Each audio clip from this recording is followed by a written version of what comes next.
Meus amados, nós vamos abrir a palavra de Deus então, na carta do apóstolo Paulo aos Romanos, capítulo 5.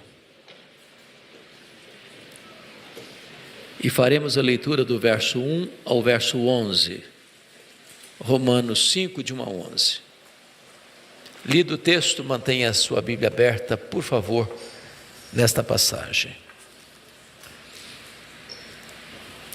Justificados, pois, mediante a fé, temos paz com Deus, por meio de nosso Senhor Jesus Cristo, por intermédio de quem obtivemos igualmente o acesso pela fé a esta graça, na qual estamos firmes, e gloriamo-nos na esperança da glória de Deus. E não somente isto, mas também nos gloriamos nas próprias tribulações, sabendo que a tribulação produz perseverança, e a perseverança experiência, e a experiência esperança. Ora, a esperança não confunde, porque o amor de Deus é derramado em nosso coração pelo Espírito Santo que nos foi outorgado. Porque Cristo, quando nós ainda éramos fracos, morreu a seu tempo pelos ímpios. Dificilmente alguém morreria por um justo, pois poderá ser que pelo bom alguém se anime a morrer. Mas Deus prova o seu próprio amor para conosco, pelo fato de ter Cristo morrido por nós, sendo nós ainda pecadores. Logo, muito mais agora, sendo justificados pelo seu sangue, seremos por ele salvos da ira. Porque se nós, quando inimigos, fomos reconciliados com Deus mediante a morte do seu Filho, muito mais, estando já reconciliados, seremos salvos pela sua vida. E não apenas isto, mas também nos gloriamos em Deus, por nosso Senhor Jesus Cristo, por intermédio de quem recebemos agora a reconciliação. Amém. Bom, amados, o apóstolo Paulo escreve esta carta quando ele estava de viagem da cidade de Éfeso para a cidade de Jerusalém, já no final da sua terceira viagem missionária, quando ele foi levar uma oferta aos pobres da Judéia. Seu propósito era chegar em Jerusalém e entregar as ofertas recolhidas entre as igrejas gentílicas e dali partir para Roma, para ficar um tempo com a igreja de Roma e ser enviado pela igreja de Roma até a Espanha. Ele declara isso tanto no capítulo 1 quanto no capítulo 15. Esta carta certamente é o grande manifesto cristão. Alguém chamou de Romanos de o Evangelho segundo Paulo. É a carta mais teológica do Novo Testamento. E nesta carta o apóstolo Paulo vai expor de uma maneira eloquente e singular e de forma profunda esta magna doutrina da fé cristã chamada justificação pela fé.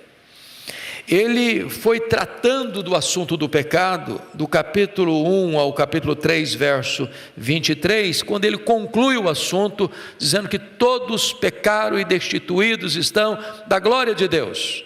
E quando ele diz que todos pecaram, ele está querendo dizer que os pagãos pecaram, que os moralistas pecaram, que os judeus pecaram, que não há nenhuma raça, nenhum segmento da sociedade que possa se safar das consequências do pecado, ou mesmo até da prática do pecado. Todos pecaram. E depois que ele anuncia essas más novas de que todos pecaram, é que ele abre o portal da graça no verso 24, dizendo: sendo justificados gratuitamente por sua graça, mediante a redenção que há em Cristo Jesus. Pois bem, a grande questão é: o que é justificação? Porque o texto diz: justificados, pois, mediante a fé, temos paz com Deus. Então, o que é isso? A palavra justificação, ela é o núcleo do Evangelho. Se nós não entendermos essa verdade, nós nos privamos de privilégios tão grandes, de bênçãos tão singulares. Primeiramente, é importante dizer que justificação é um ato, não é um processo. É um ato único e irrepetível. Segundo, justificação não tem grau, ou seja, não há uma pessoa mais justificada do que outra. No momento em que você crê e é declarado justo, você já está plenamente justificado. Não importa se você acabou de fazer isso, ou se você já tem 50 anos de vida cristã. É um ato que não se repete, completo. Não tem grau, nem maior, nem menor. Terceiro, justificação é um ato legal, jurídico, forense, que acontece não dentro de nós, mas fora de nós.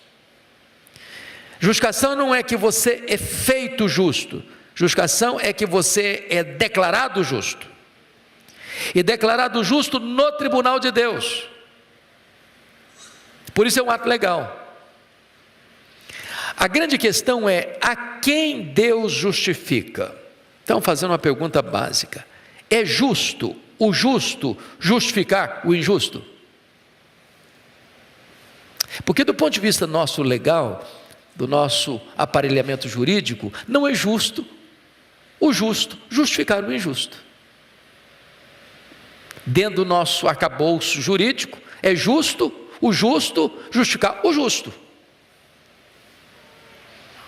Mas Deus é justo e justifica o pecador, não por causa da sua justiça própria, mas por causa da justiça do justo imputada ao injusto. Então, o que significa isso? Significa que quando você e eu, que somos injustos, cremos em Jesus, Deus, que é justo, declara você que crê em Jesus justificado. Isso significa que quando Deus declara você justificado, significa que você não tem mais débito diante do tribunal de Deus. Você é declarado livre, completamente inocentado de qualquer dívida. Não que Deus passou por cima do seu pecado, ou fez vistas grossas ao seu pecado, mas é que Deus puniu o seu pecado em seu Filho lá na cruz. De tal maneira que a justiça de Deus foi satisfeita, a lei de Deus foi cumprida, e em virtude da obediência perfeita e do sacrifício cabal de Cristo, o seu representante, fiador e substituto, Deus declara você justo. Então eu quero conceituar a palavra justificação para entendermos, para prosseguirmos. A justificação tem uma base. E qual é a base da justificação? O apóstolo Paulo trabalha esse conceito lá em 2 Coríntios capítulo 5, versos 19 a 21. 3 transações aconteceu na cruz para que você fosse justo. Primeiro, a Bíblia diz que Deus estava em Cristo reconciliando consigo o mundo, não imputando aos homens as suas transgressões. A palavra imputar vem da doutrina da imputação, e imputar é colocar na conta de, ou seja, quando Deus foi me salvar, a primeira coisa que Deus fez, Deus não botou na minha conta a minha dívida. Porque se Deus botasse na minha conta a minha dívida, eu não poderia quitá-la, é impagável. Segunda transação, está lá escrito em 2 Coríntios 5, 21, aquele que não conheceu o pecado, Deus o fez pecado por nós. Então, se Deus não botou a minha dívida na minha conta, botou a minha dívida na conta de quem? Na conta do seu Filho. Deus lançou sobre ele a iniquidade de todos nós. Ele foi carregando no madeiro sobre o seu corpo os nossos pecados. Ele foi feito pecado por nós. Ele assumiu o nosso lugar. E quando ele assumiu o nosso lugar e o Pai lançou sobre ele o nosso pecado, diz a Bíblia que não havia beleza nele. Até o sol escondeu o rosto dele. O Pai o desamparou na cruz e agradou o Pai moê-lo na cruz. Porque Deus pune no seu Filho o meu, o seu, o nosso pecado. E o que Jesus Cristo fez com a nossa dívida? Diz a Bíblia que ele dá um brado na cruz: está consumado, tetelestai. E ele pega o escrito de dívida que é contra nós, rasga-o, anula-o, encrava-o na cruz e diz: está pago. E pagou a sua redenção, não com ouro, não com prata, mas com o seu sangue. Então a nossa dívida está quitada. Mas em terceiro lugar, aquele que não conheceu o pecado, Deus o fez pecado por nós, para que nele nós fôssemos feitos justiça de Deus. Ou seja, agora Deus faz uma transferência da justiça do seu Filho para a sua conta. De tal maneira que quando Deus puxa sua ficha lá no tribunal do céu, e é por isso que a justificação é um ato jurídico, legal, forense, está escrito lá, justificado. O que significa isso? Significa que você não apenas não tem mais dívida, mas você tem um saldo infinito, um crédito infinito. Toda a justiça de Jesus está depositada na sua conta. Você é declarado justo diante do tribunal de Deus. Dito isto, justificados, pois, mediante a fé. Vamos entender outra coisa importante aqui. Quando nós afirmamos que nós somos justificados pela fé, não significa que a fé é a base meritória da justificação. E algumas pessoas dizem, não, eu estou salvo porque eu tenho muita fé. Ah, se não fosse a minha fé.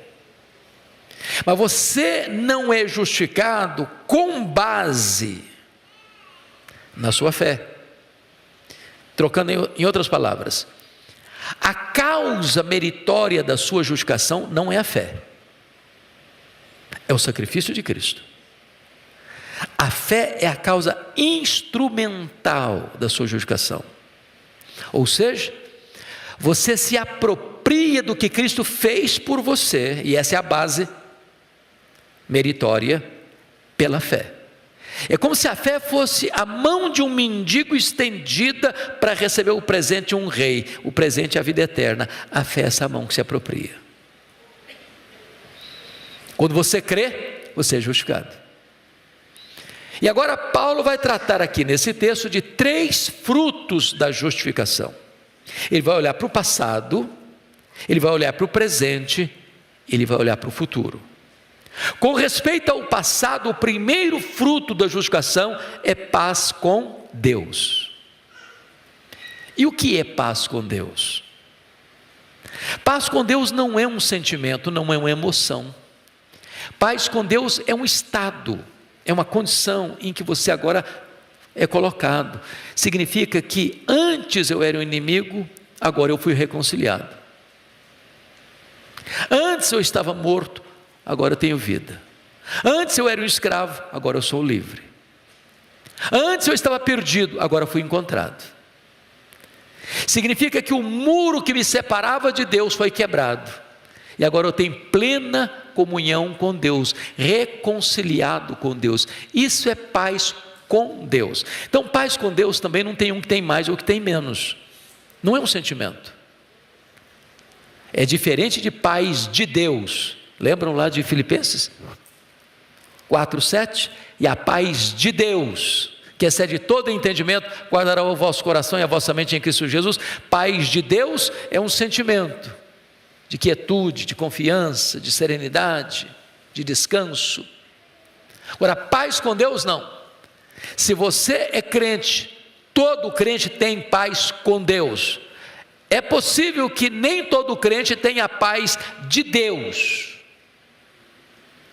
num dado momento da vida, mas todo crente salvo tem paz com Deus no mesmo grau, não tem um mais nem outro menos. Então, o primeiro fruto é que você foi reconciliado com Deus. Agora você pertence à família de Deus, você tem paz com Deus com relação ao passado. Isso já aconteceu, não precisa acontecer de novo. Acontece uma única vez, não precisa repetir mais. Segundo fruto da justificação, está aí no versículo 2. Por intermédio de quem obtivemos igualmente acesso pela fé a esta graça, na qual estamos firmes. É acesso à graça. Se em relação ao passado você tem paz com Deus, em relação ao presente você tem livre acesso à graça. A palavra acesso é uma palavra muito importante na língua grega. Essa palavra era a palavra usada para os navios que tinham acesso ao cais, para o desembarque dos produtos que carregava ou dos passageiros que transportava. Essa palavra acesso também era usada, por exemplo, para um filho de um rei que entrava pelo palácio sem os protocolos que outras pessoas tinham que cumprir para chegar à presença do rei, porque o rei é seu pai, e então ele podia ter livre acesso livre entrada, sem qualquer pessoa para barrá-lo no caminho. Isso significa que você e eu temos livre acesso a esta graça, na qual estamos firmes. Você pode falar com Deus de dia, de noite, em casa, na rua, no trabalho, na escola, no hospital, no passeio, na praia, onde você estiver, você tem livre acesso. Você não precisa de intermediário mais. Você pode falar com Ele, estar na presença dEle, desfrutar de comunhão com Ele em qualquer tempo, em qualquer lugar, em qualquer circunstância. E aí vai dar o terceiro fruto da justificação, versículo 3, confira comigo, aliás, versículo 2 ainda: e gloriamo-nos na esperança da glória de Deus. Então já olhou para o passado, você tem paz com Deus. Ele olhou para o presente, temos livre acesso em qualquer dia, em qualquer hora. E agora ele olha para o futuro e diz que você se gloria na esperança da glória de Deus. Ou seja, você não tem medo do futuro, você não tem medo da morte, você não tem medo da eternidade. Esse assunto também já está pacificado, esse assunto também já está resolvido. Louvado seja o Senhor. A Bíblia diz que a morte é o rei dos terrores, a Bíblia diz que a morte é o último inimigo a ser vencido, mas a morte foi vencida. E Jesus entrou nas entranhas da morte, arrancou o aguilhão da morte, matou a morte e ressurgiu, inaugurando a imortalidade. E agora você que crê nele não morrerá eternamente, mas passou da morte para a vida. Agora morrer é deixar o corpo e habitar com o Senhor. Agora morrer é partir para estar com Cristo, que é incomparavelmente melhor. Agora morrer é uma bem-aventurança, porque descansa das fadigas aqui e as suas obras ainda o acompanham até a glória. As suas obras não levam você para o céu, mas você leva as suas obras para o céu, diz a Escritura. Pois bem, talvez alguém possa argumentar assim: bom, já que nós temos essa garantia tão bendita, e temos, como dizia Dwight Lyman Moody, dizem os historiadores, os biógrafos dele, que no momento da morte dele, ele disse às pessoas que estavam à sua volta: afasta-se a terra, aproxima-se o céu, eu estou entrando na glória. É com esta convicção que um crente parte deste mundo para a eternidade. Ele se gloria na esperança da glória de Deus. Bom, mas você pergunta assim: no que a doutrina da justificação me ajuda a viver agora? Com as lutas, com as angústias, com os medos, com as preocupações, com as tensões dessa vida. E Paulo começa a tratar disso a partir do verso 3, quando ele diz: e não somente isto, mas também nos gloriamos nas próprias tribulações. E meus irmãos, esse texto, lido fora do contexto da fé cristã, parece uma loucura, porque vira filosofia masoquista. Eu pergunto a vocês: quem fica vibrando porque está passando por tribulação? Glória a Deus, porque eu estou passando por tribulação. É assim que você reage? Não, não é assim, não é verdade? Não é assim. Então vamos entender o que Paulo está falando.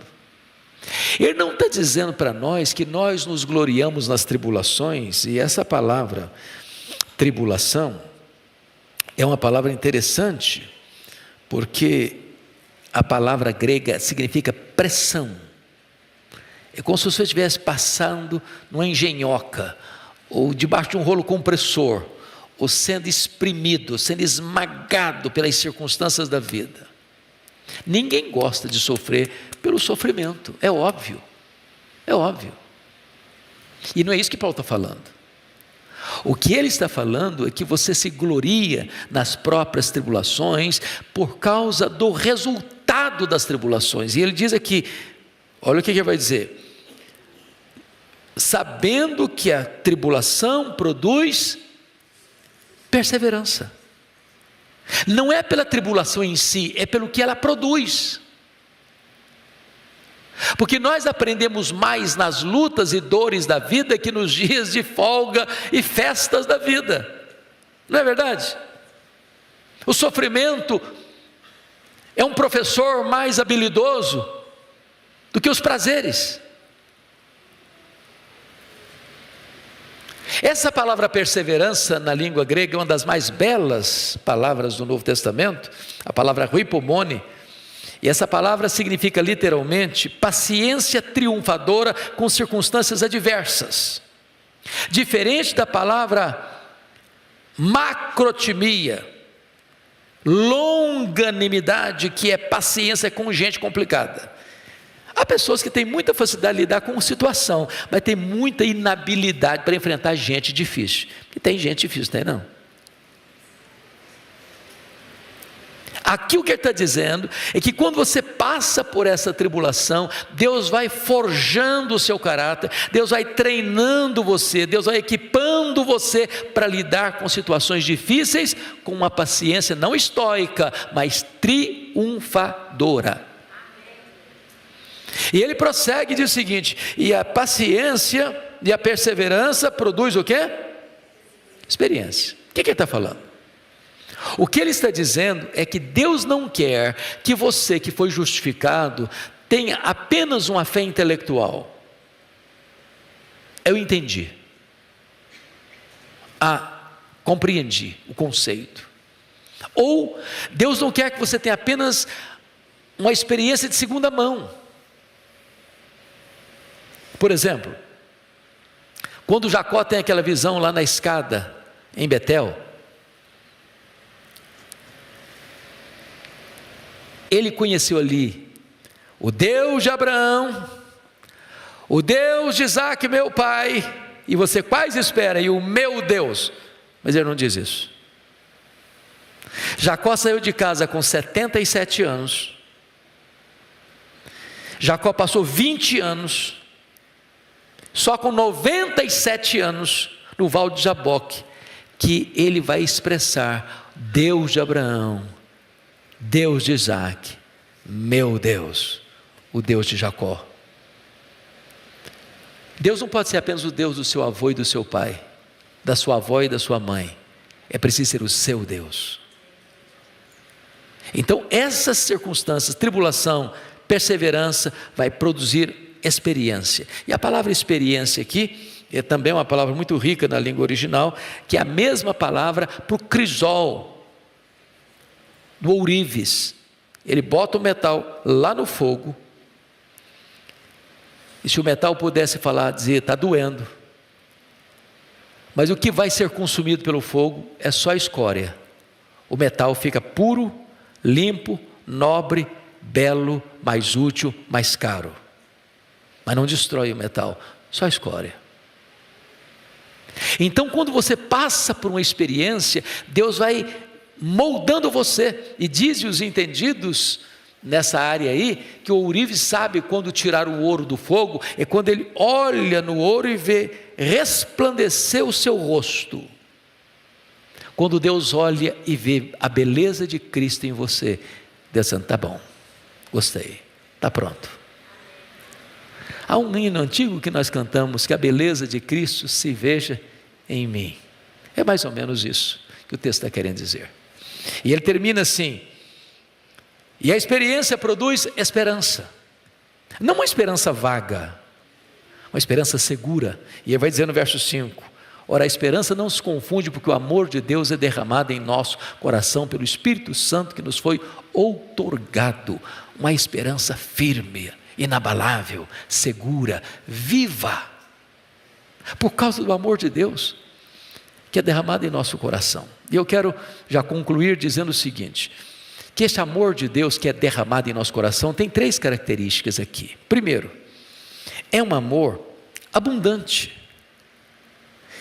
Ele não é dado em conta-gotas, ele é derramado. Há uma chuvarada do amor de Deus no nosso coração.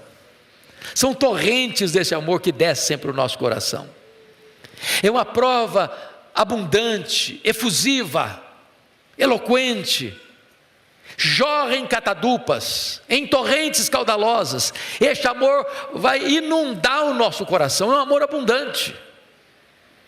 Já dizia o poeta que ainda que todos os mares fossem tinta, que todas as nuvens fossem papel, que todas as árvores fossem escritores, nem mesmo assim se poderia descrever este amor. Mas em segundo lugar, esse amor não apenas é um amor abundante, é um amor imerecido. Veja você comigo o verso 6, que ele vai usar duas palavras: nós éramos fracos e ímpios. Versículo 8, nós éramos pecadores. Versículo 10, nós éramos inimigos. Pega essas quatro palavras: fracos, ímpios, pecadores e inimigos. O texto chega a dizer: dificilmente alguém daria vida por outra pessoa, morreria por alguém. De repente, por uma pessoa boa, até alguém se animaria a morrer. Mas eu pergunto: você morreria por um amigo bom?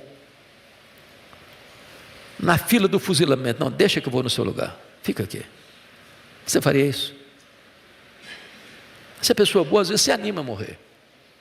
Paulo está usando esse argumento. Deus é tão bom com a gente, que Ele nos amou, não porque olhou para nós e disse: que pessoa maravilhosa, eu vou amar essa pessoa porque ela tem muito mérito para ser amada. Não, não foi assim. Deus amou a você e a mim quando nós éramos fracos, ímpios, pecadores e inimigos. Não apenas é um amor abundante, é um amor imerecido. Imerecido. A causa do amor de Deus por você e por mim não está em nós, está nele mesmo. Mas finalmente, Paulo vai dizer que esse amor, ele é abundante, ele é imerecido, e terceiro lugar, esse amor é provado. Olha o verso 8: mas Deus prova o seu próprio amor para conosco.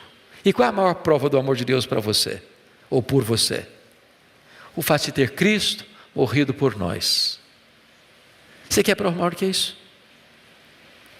Deus não escreveu em letras de fogo nas nuvens: eu te amo. Deus esculpiu na cruz do Calvário: eu te amo. Porque Ele não poupou a seu próprio Filho, antes por todos nós o entregou. Então, concluindo, a gloriosa doutrina da justificação não apenas nos prepara para o céu, ela também nos prepara para a terra. Ela não apenas nos prepara para a eternidade, ela também nos prepara para o tempo. Ela não apenas nos prepara para o além, ela nos prepara também para o agora.